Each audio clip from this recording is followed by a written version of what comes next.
Welcome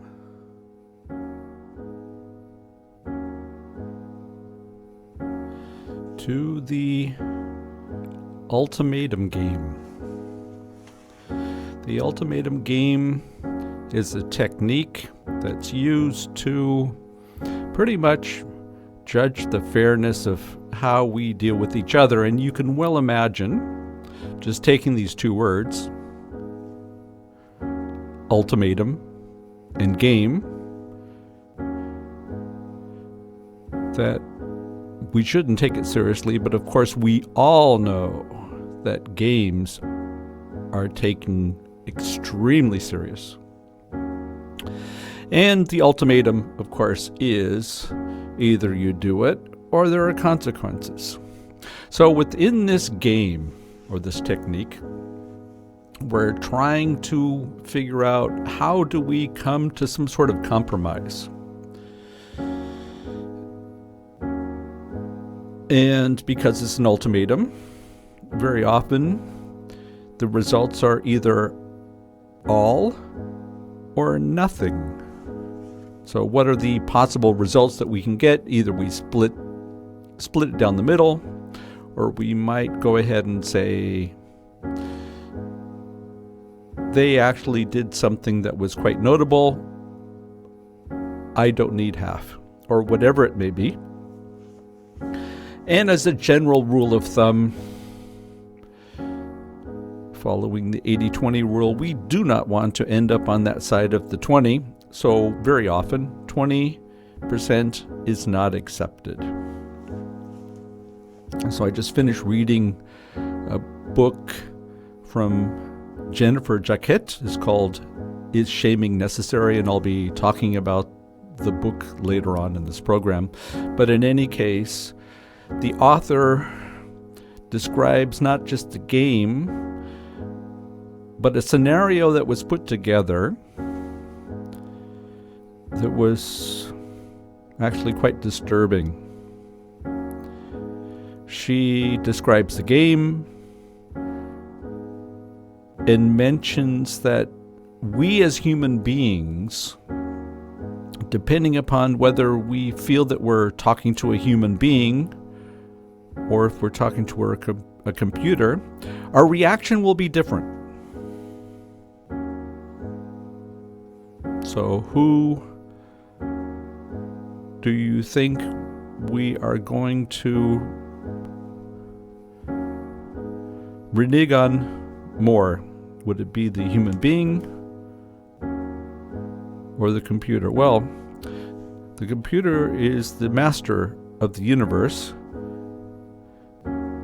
and through that is the master of reneging, meaning that based upon that of what was described in this book, if we have the feeling that we are talking to a computer and a computer makes us an offer, we will by nature accept a lower offer from a computer than we would from a human being.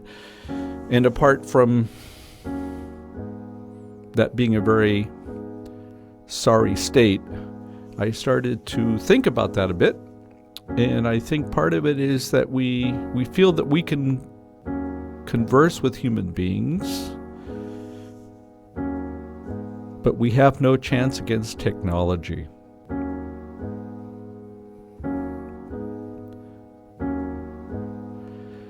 You have entered the realm of the tipping point. My name is Mike Boyle, and our show today is called And the Ride is for Free. And before I go into the subject of free riding and some corollaries to the subject, I'd like to go ahead and tell you a story of something that just happened today. It started yesterday, but it was culminated today. So as you can very well imagine, due to our situation, we're in spite of going through our fourth lockdown, I personally am still trying to get my bearings straight. And there's probably more baggage that we're carrying around that we care to admit. And so yesterday was a little bit difficult. I have to admit, it was a little bit difficult. So I came home and I was talking to my wife, and I said, I don't feel like I really got anything done today. And I was reminiscing into everything that went wrong, which of course means that I fit in quite well into the scenery, being in Vienna. And then finally went to bed. And I woke up very early. And I'm thinking the whole time, that's not enough sleep. And I started debating, should I try to sleep a little bit longer? But I knew that I would never win this battle, that I would probably have to work at it for about an hour and a half. In best case scenario, I would get maybe 30 more minutes of sleep in, and I would feel worse than I did at that time. So I said, let's leave it. And I put on an audio book of somebody that I've talked about in previous shows, somebody that I'm truly enamored with, and her name is Brene Brown, and her subject is vulnerability, which goes, of course, quite well into these topics that I've been talking about recently. And in fact, apart from vulnerability, she talks about shame, and I will definitely be talking about that. So I turned the audio book on, and what did she mention? She mentioned that the biggest challenge that we have today is a question of scarcity. And I thought, yep, okay, fine, I can buy that. But then she took this concept of scarcity and she turned it around in a certain way that I thought was extremely revealing. She was not referring to not having enough energy. She was not referring to the climate change. She was not referring to anything physical along those lines. She was talking about something very personal in the respect that these are tapes that go through our heads very often, in spite of us perhaps trying to pretend that this is not part of our repertoire. And then she continued to mention, that we do not get enough exercise, we do not produce enough, we do not get enough sleep, blah, blah, blah. And so I'm listening to this, and then she comes straight out and she says, do you know the feeling, but before you go to bed, you said, I didn't get enough done today, and then you wake up and you said, I didn't get enough sleep, and I go, wow, she just described me. And I wanted to share that with you because I think it has a lot to do with today's subject. And in fact, even if it's not to be recognized perhaps in a transactional way, I will try my best to shoehorn it into the conversation. As we talked last week about the concept of free riders, to make sure that we're all working with the same definition, that we feel that there are individuals that are getting something for nothing. The example I gave, the one that I concentrated on primarily, was coming from Garrett Hardin, who wrote a paper on the subject titled The Tragedy of the Commons, and he describes a pasture where, if given the chance, we will destroy those things that belong to all of us simply because there are always a few individuals, we call them very often bad apples, that will ruin it for everybody. And I mentioned last week that I do not believe that certain individuals are born free riders.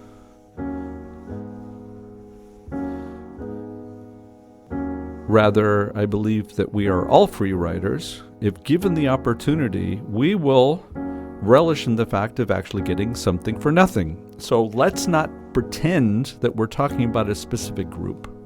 And any semblance to that of what's been taking place here in Austria over the last week is purely incidental.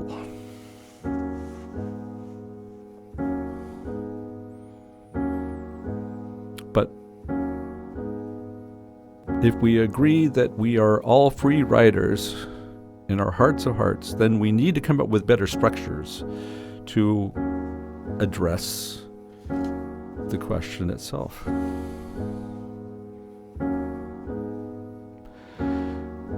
And in fact, one could argue that, if anything, if we're all born free riders, then that's part of our disposition.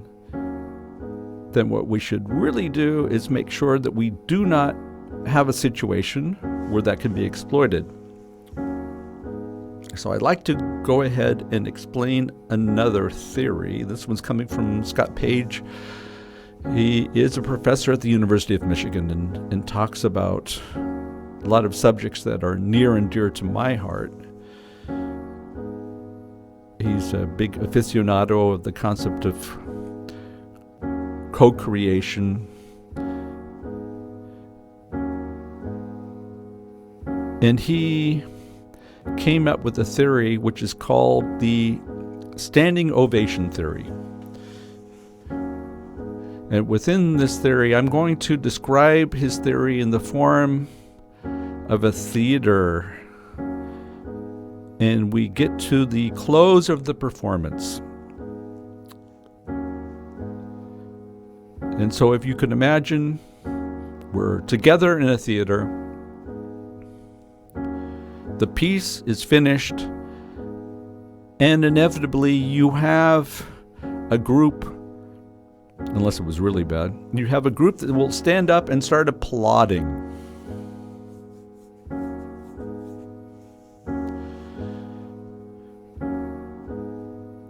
We can argue that, okay, so what? So they think it's great? But the real question, and this is also tied to something that Mark Granovetter put together, that it's not the first individual or the first group that gets up and starts with certain actions. It's the second one. It's the second group or the second individual who will join them, who feel inspired by the initial actions, and they decide that they want to be part of it. So within this idea, the standing ovation theory, let's put them into sixths. So the sixth of the audience stands up and starts applauding. And they were so enthusiastic that the next sixth decides to join them. So now we are no longer at 1/6, but rather at 2/6 or 1/3.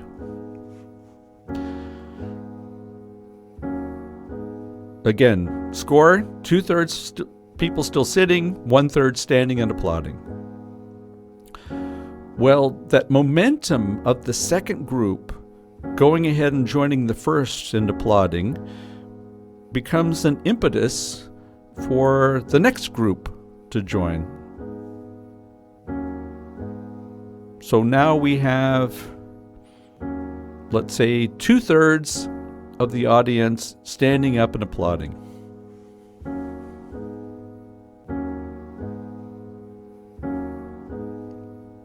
Now, what is the last third? What are they thinking?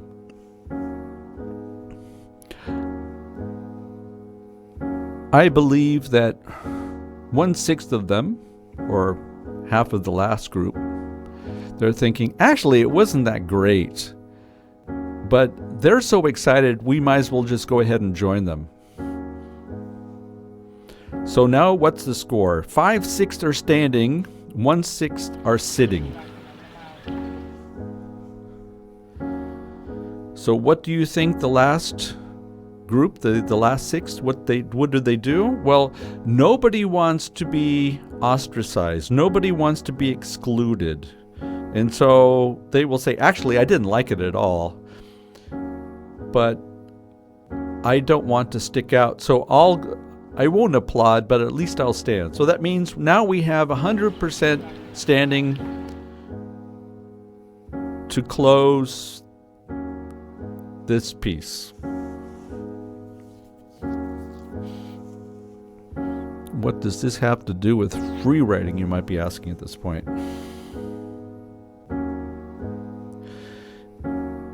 If we agree within our society that inclusiveness is very important, and inclusiveness is one of the reasons why we do a lot of what we do. It's not based upon anything that's actually taking place cognitively. I mean, if we look at the behavior, very often we have no choice but not to think that there's no cognitive actions actually taking place. So it's all tied to belonging and being part of whatever group that we identify ourselves with. And of course, the corollary would be if we strive towards inclusiveness in whatever group or whatever tribe we see ourselves being part of, then the worst thing in the world that could ever happen is being excluded. And you see that within the example I just gave you with the standing ovation theory. You can consider all of those individuals who would attend a certain theater piece to be part of a tribe. They made a conscious decision to be there at the theater. So there was a clear identity tied to the genre, tied to perhaps the actors, could be a number of different factors. But there's a sense of inclusiveness there. And if we're looking at an inclusive group, the last thing we want to have happen to us is to be banished or excluded.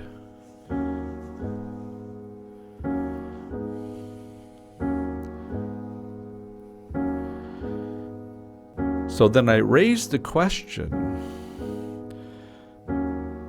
for certain free riders.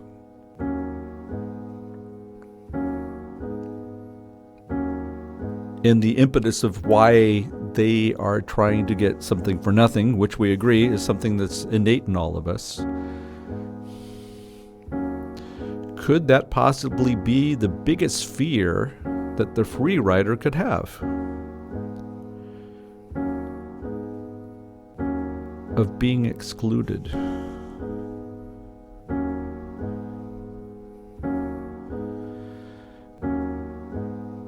And of course, we have within our society always certain individuals or groups that relish in being on the outside, and in fact the inclusionary part is that we do not abide by these certain rules. And so we do not belong to that group, but we belong to our own group. And with that, basically, it's how their things are set up.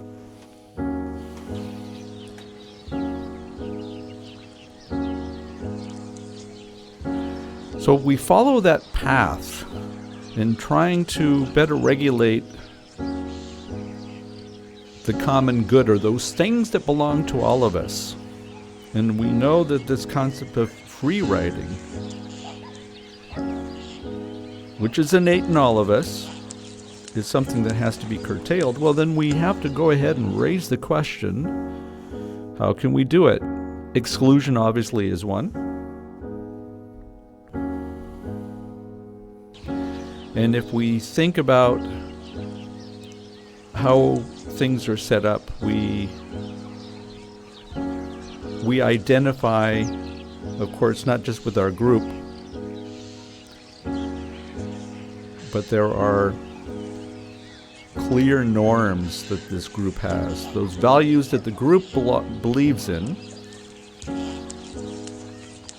And I would argue a fair amount of the polarization that we have today is not tied to having different norms.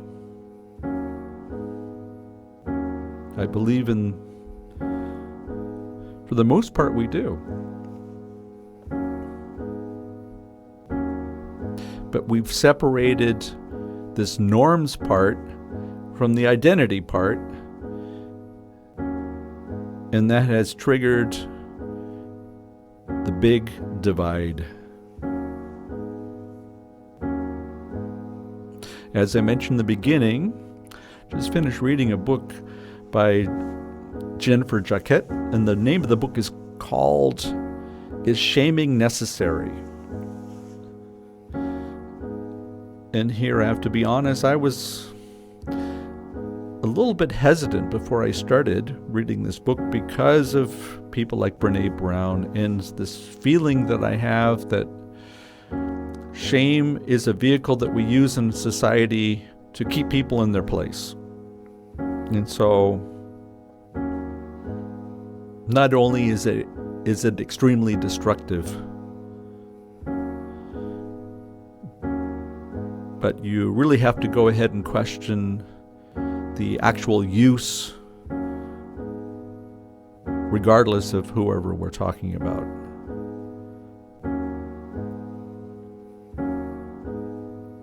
And so the author refers to a certain scenario when we talk about the big players, or maybe perhaps as a precursor.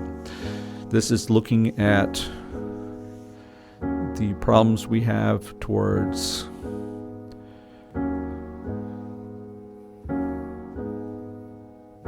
hate to call it climate change, because that's only the symptom, but the roots of us using fossil fuels and wasting energy, and how do we get a handle on all of this. And so Jennifer Jacquet gives numerous examples of how shaming of corporations allows for the behavior of those companies to be altered. And she comes up with a comparison of how that shame is actually deployed and what kind of effect it has on us as individuals.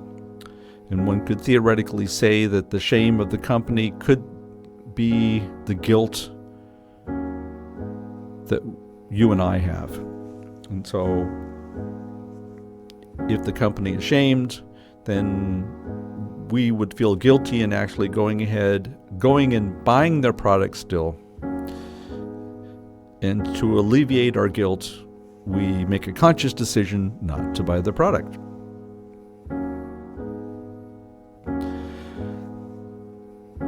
So I started thinking about that last part, the guilt, and the reason why we perform certain actions.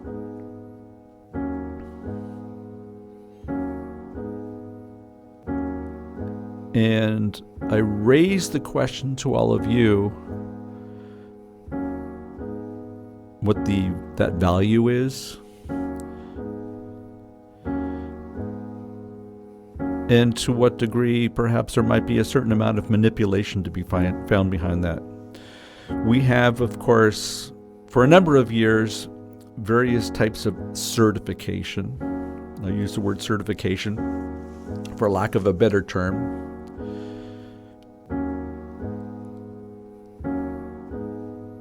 That helps us to alleviate that guilt. If we were not able to perform as we think we should, getting back to the example I gave from my day yesterday,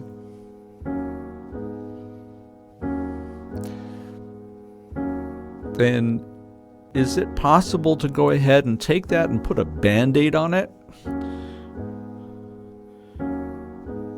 to make us feel better? Obviously, donations is very often used as a vehicle by which we said, okay, well, we have much more quality of life, and instead of feeling guilty about somebody, an individual or a group that might not have the same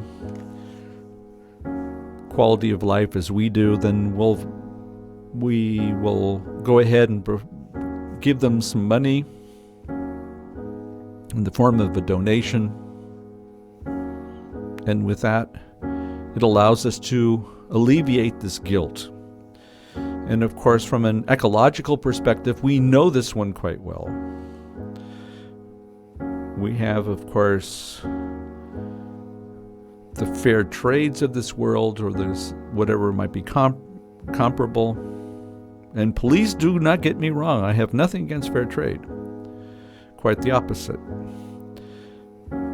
I'm looking at the actual rationale that we have in going ahead and buying products simply because we have that brand located very prominently on the packaging. And of course, it's all tied to the inclusiveness, and it's tied to the reputation that we're trying to develop within our tribe, because people like us buy products like that.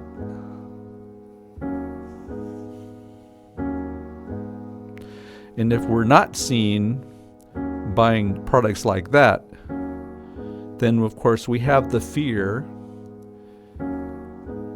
that we might be excluded. And that's what's really driving us. It has nothing to do with the products per se. It has nothing to do with that little emblem to be found on the packaging. It has everything to do with our reputation. And that is something that we will donate a number of resources to uphold.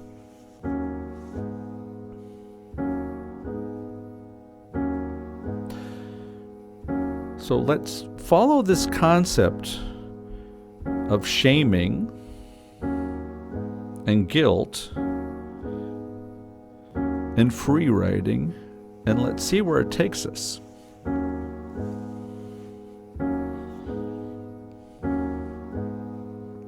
Does shaming always work?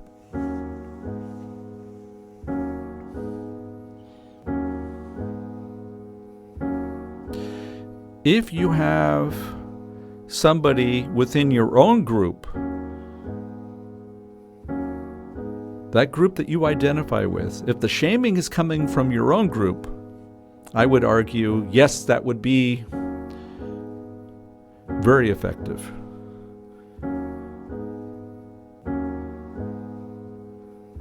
I'm not quite sure if that was the method that should ever be used with individuals.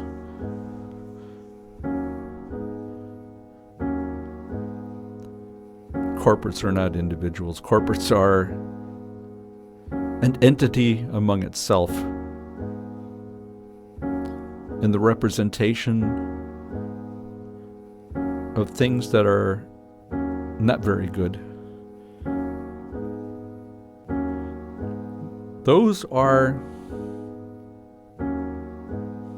Those are things that should be attacked whenever possible, in whatever form they might be raising their ugly heads. And again, I'm not going to be talking about last Friday.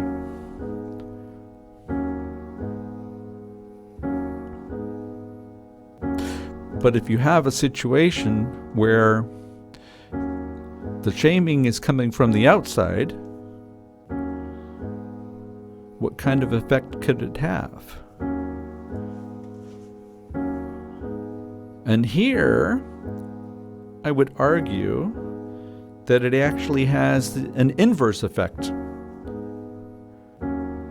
And I believe that is basically what we see within our society today, which has become unfortunately very pronounced here in Austria over the last 2 years, or close to 2 years. And we see the tendency in other societies.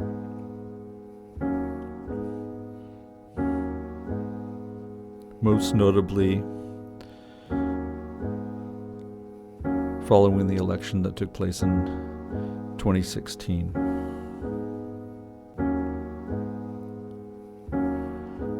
While we're talking about 45, let's stay with the subject of shame. You would think that for somebody who was performing such actions in such a blatant way, that shame should have raised its ugly head. But it didn't. That shame became a badge of honor. That election of 2016 was instrumental in a number of ways. Although the results were a tipping point, the actions as such go much farther back.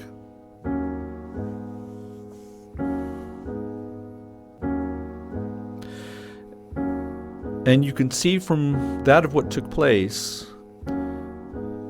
apart from the fact that we could not believe that something like that could ever really happen, it's a question of cognitive dissonance.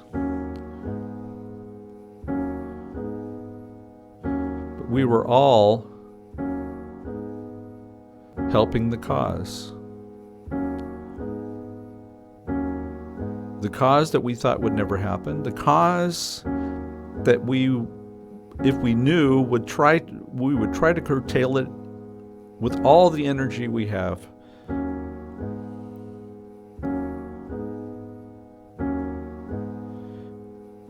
And so we continued to make that situation infinitely worse. And I raised the example of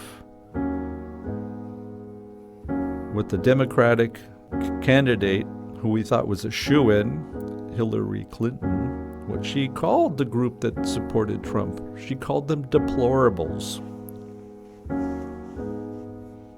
Do you know what happened after that? That group looked at this moniker and they wore it as a badge of honor. They would put together T-shirts, "We are the deplorables." So that's a great example of how shame can actually backfire. And in fact, this one is quite notable because if we go back to the example I gave, and we could even go to the standing ovation theory,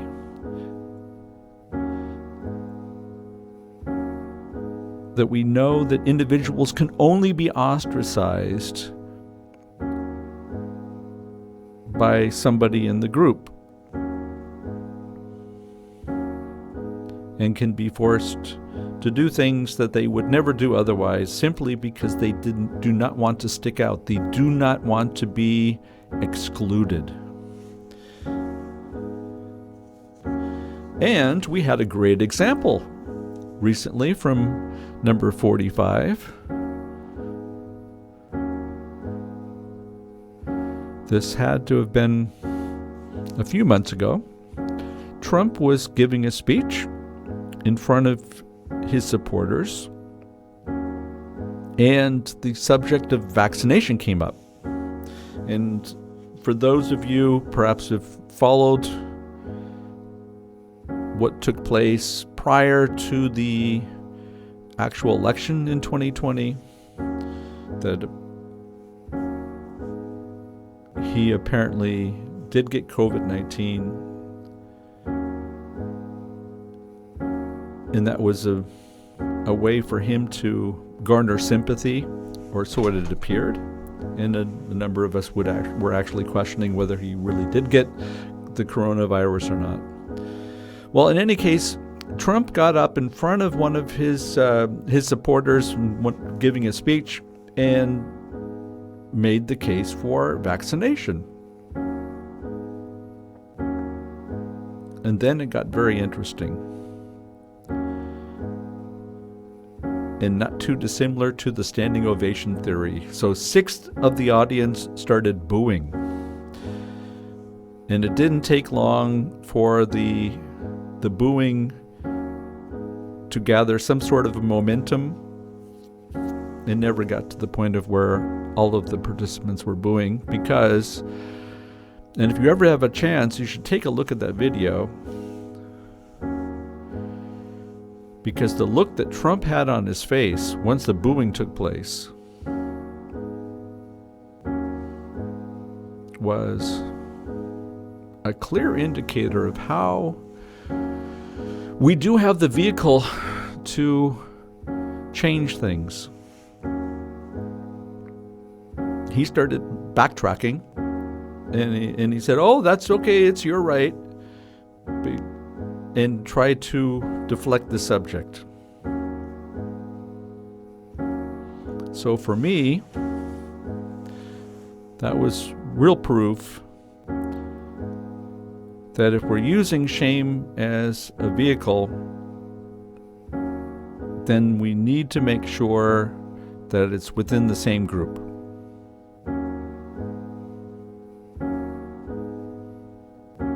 So if we look at our current situation tied to CO2 and how the burden is continuously thrown at the consumer, and don't get me wrong, we're not looking to shirk any responsibility. But let's be honest, folks. Where does the real problem lie if we're talking about volume? There were some stats that I saw recently stating that the vast majority of the CO2, the excessive CO2 that's being produced, is coming from roughly 70 companies. And interestingly enough, a fair amount of these companies are owned by the citizenry. In other words, they're not private companies, but they're actually owned by a government. And of course, we have that situation here. We don't really talk about it, but we do.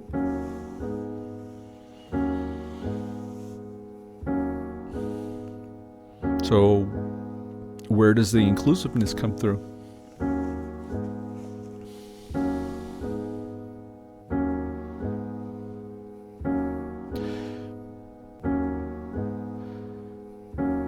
If we are able to name and blame those that are truly responsible, that they have no place to hide, that they do not have the ability anymore to go ahead and create vehicles of guilt that are thrusted upon us, that we suck up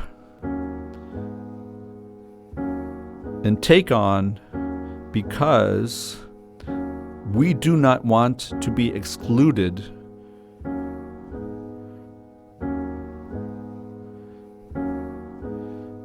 then there's a good case for shaming here.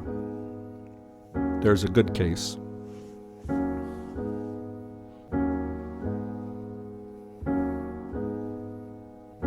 Because we're not talking about human beings and feelings anymore, folks. We're talking about an agenda.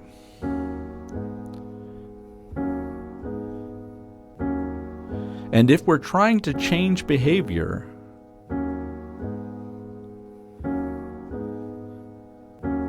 then we seriously need to go ahead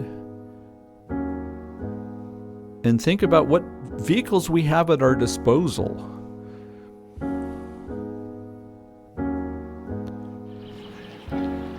And we also need to think about how those vehicles are being used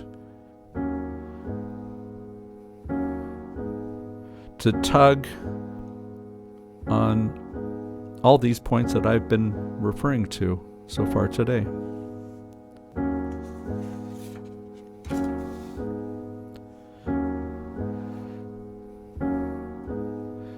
Can we have some sort of association between these points to better understand how we can truly feel empowered?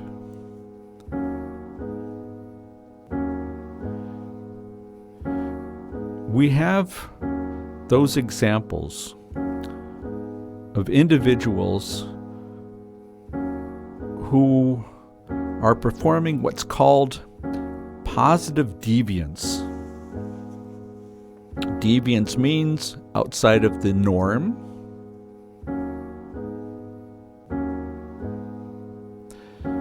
And I think that you would agree with me that some of the norms that we have are not based upon anything cognitive. It's not something that we've actually thought about, but rather something that we've been carrying around for a long, long time.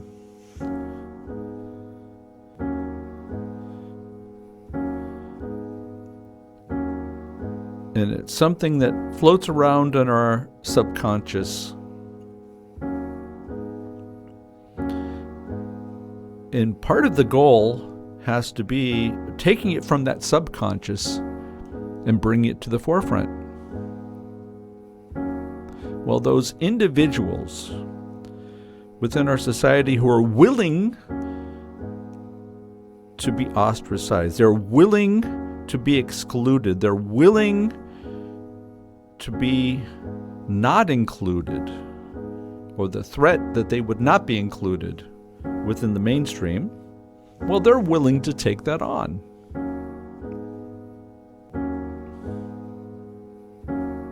And we've all seen this movie before, folks.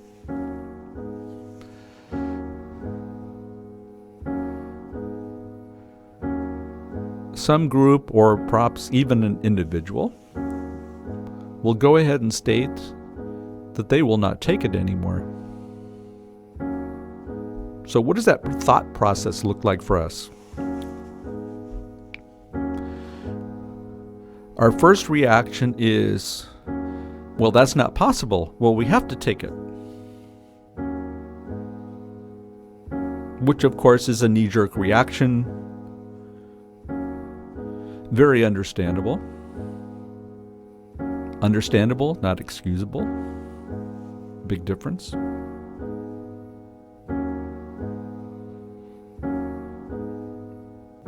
So these actions are complete cognitive dissonance.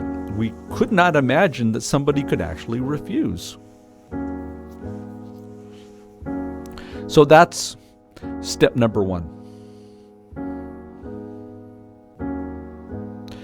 And I would argue that step number two would be maybe shame or guilt? How come we never questioned it?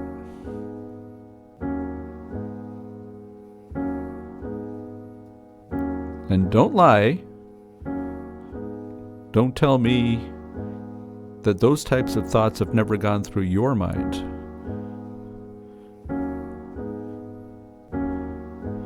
And I'll be honest with you, I could think of I don't know how many times that I have found myself in that particular situation where I thought, how could I be so stupid as to follow something that makes no sense?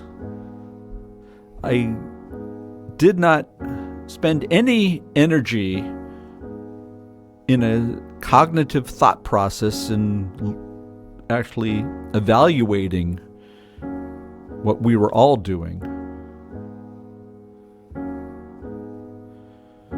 So that's step number 2. Let's go to step number 3. This is where revenge comes through. Because, of course, those in power, once we start questioning those things that we just did automatically, once we start questioning them, then they all start to get very, very nervous. Then they pump up the volume big time.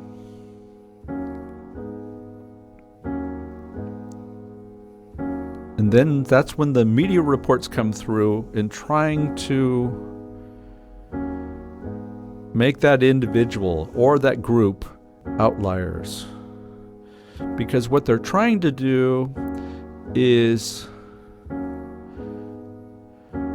activate that knee-jerk reaction that seems to exist deep in the bowels of all of us.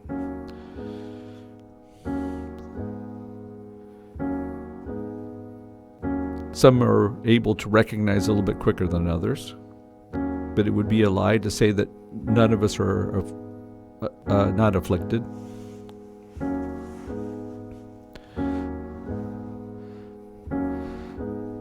Because that group sees that their control is being lost.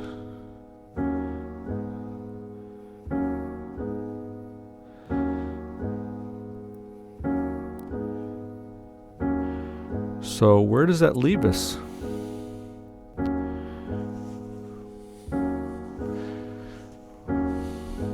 Transformation is never linear. It's like a pendulum that goes back and forth. That means those things that were in vogue at one time can experience a backlash. So the question would be whether we can anticipate the backlash and whether we can be mentally prepared for when it comes.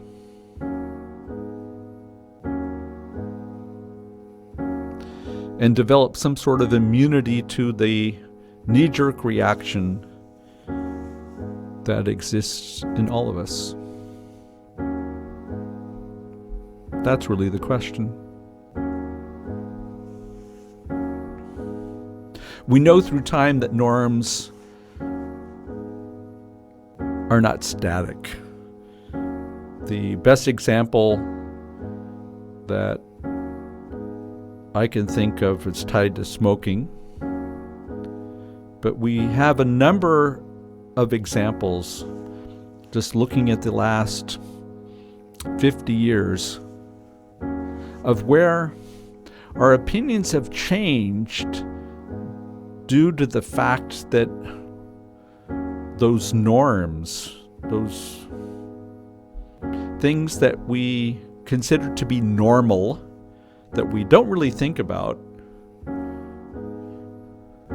but they become very apparent when they are outside the habits of those individuals that are to be found within our group. So if our group does not believe in those norms anymore, and following the chain of going from values to norms to habits, and of course when we get to the habit phase, that is clearly something that we do not think of not a cognitive process, but rather something that's taking place in the subconscious. So then the real question is, how do we go ahead and use, on a certain level, the vehicle of shame against those individuals or institutions that we need to change for us to actually go ahead and prosper as a society? And so could you imagine if this was to be built, constructed as a triangle, and you had within that triangle, you would have shame as being one of the points that we use this vehicle to change what we think is considered to be permissible.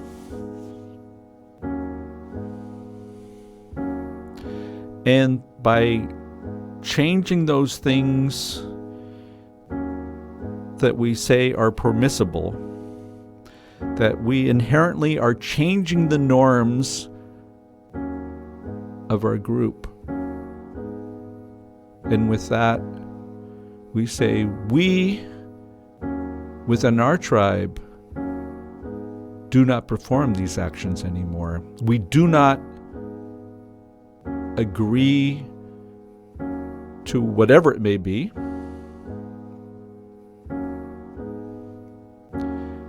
And that's what we as a group, what we stand for.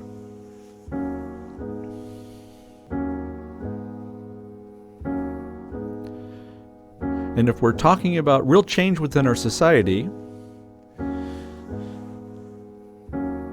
then we have no choice. We need to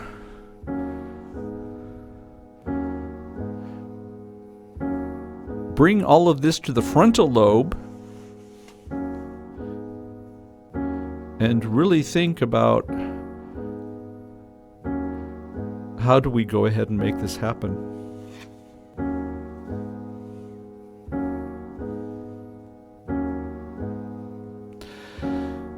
And at the same time, in closing, I'd like to go ahead and raise another scenario,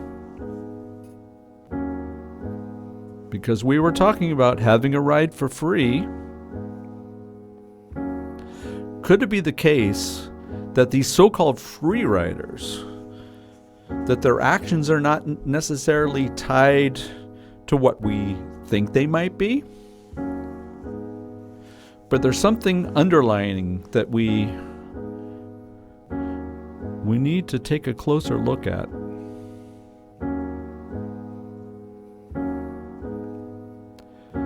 And that very possibly we might be mixing up the symptoms from the root cause.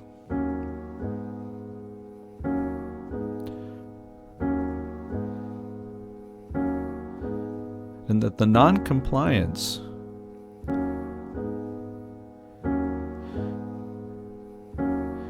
can be very much tied to some norms that if we were able to look at them in a different situation, a situation where perhaps all of the emotions are removed, that we would come to the conclusion that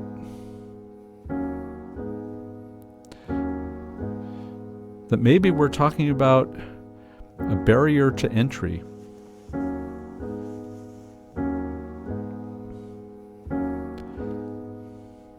That maybe the subject is not free riding after all. Maybe exclusion is the subject that we should be looking at. And maybe, just maybe, we, in some fashion, had something to do with certain individuals feeling excluded. And maybe, just maybe, we were propelled into setting off that exclusionary behavior because, in fact, we might be manipulated.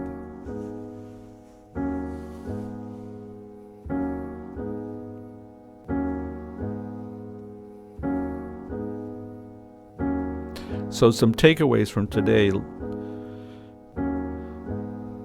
Let's not forget that by nature we're all free riders.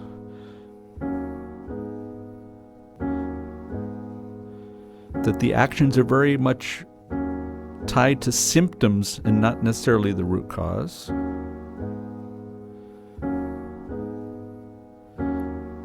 That we need to look at that role between being inclusive and exclusive. And as always, we all have a choice. So I wish for all of you that path to empowerment, and look forward to our next tete-a-tete next week. Thanks for listening.